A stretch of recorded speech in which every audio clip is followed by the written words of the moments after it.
Welcome back. We've got a really special story for you this morning.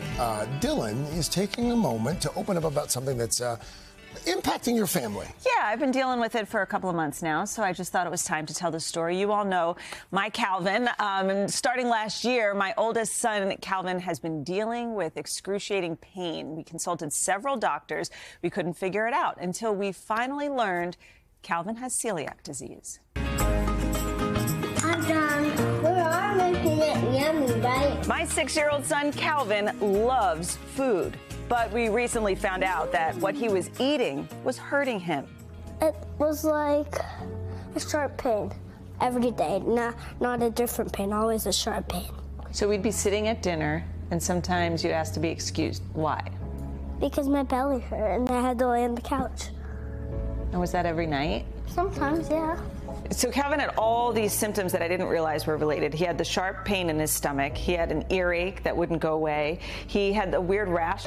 After various consultations, we finally knew why.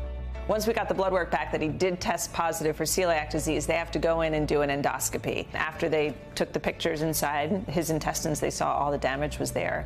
They also saw a stomach ulcer. What's a stomach ulcer? A stomach ulcer was that little spot that was on the pictures inside your intestines, and that's what was causing your pain for the last year. Oh yeah, that's very small. So to treat Calvin, we removed gluten from his diet and our home, scrubbing, sanitizing, and even getting rid of our kitchenware to limit any cross-contamination. Now that I don't eat gluten, I feel terrific. Do you really feel terrific? Yeah.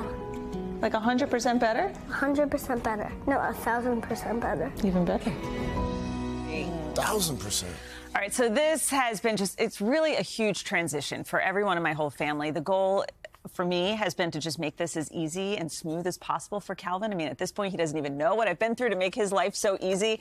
I've been making so many gluten-free recipes. That's us making some gluten-free crusty French rolls.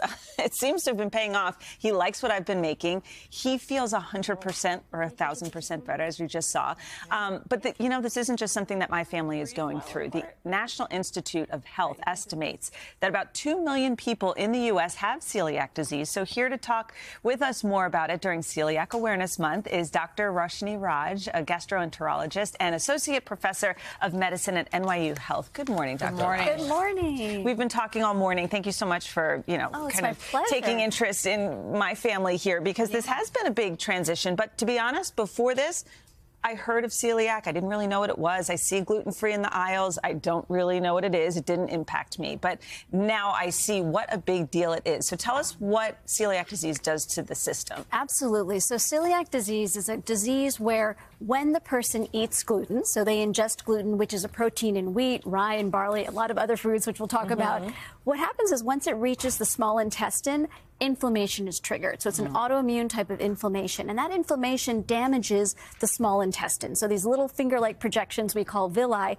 which help us absorb nutrients, those are damaged in celiac, and that means you're not absorbing vitamins and minerals. You can be having weight loss, but a lot of GI symptoms as well. You know, we've kind of been living with this through Dylan, and I look back now, and there would be times where you would come in the morning and you'd say, Calvin just keeps having these stomach aches. And we were all like, well, maybe it's this and maybe it's that. So are there other symptoms that maybe if people are watching this morning? She mentioned earaches. You know, he had the rash. Yeah, that's the really falling out. That's the really interesting thing about celiac. It not only causes the more traditional gastro symptoms, things like bloating, diarrhea, vomiting or weight loss, but it can have these extra intestinal symptoms. So things like headaches, fatigue. There is a classic rash. It can cause hair loss. It can cause numbness and tingling in the hands and fingers, which I think you said. Yes, Calvin had some of those. Eating dinner and drop his fork. Yeah, it can cause just sort of lethargy or confusion. So it's one of those things that has a lot of nonspecific symptoms. And if you have any suspicion that you might, have it, it's definitely good to be tested. And it's one thing to just avoid gluten. Don't eat bread, don't eat pasta, or eat the gluten-free version. Yeah. I mean, the amount of effort it took to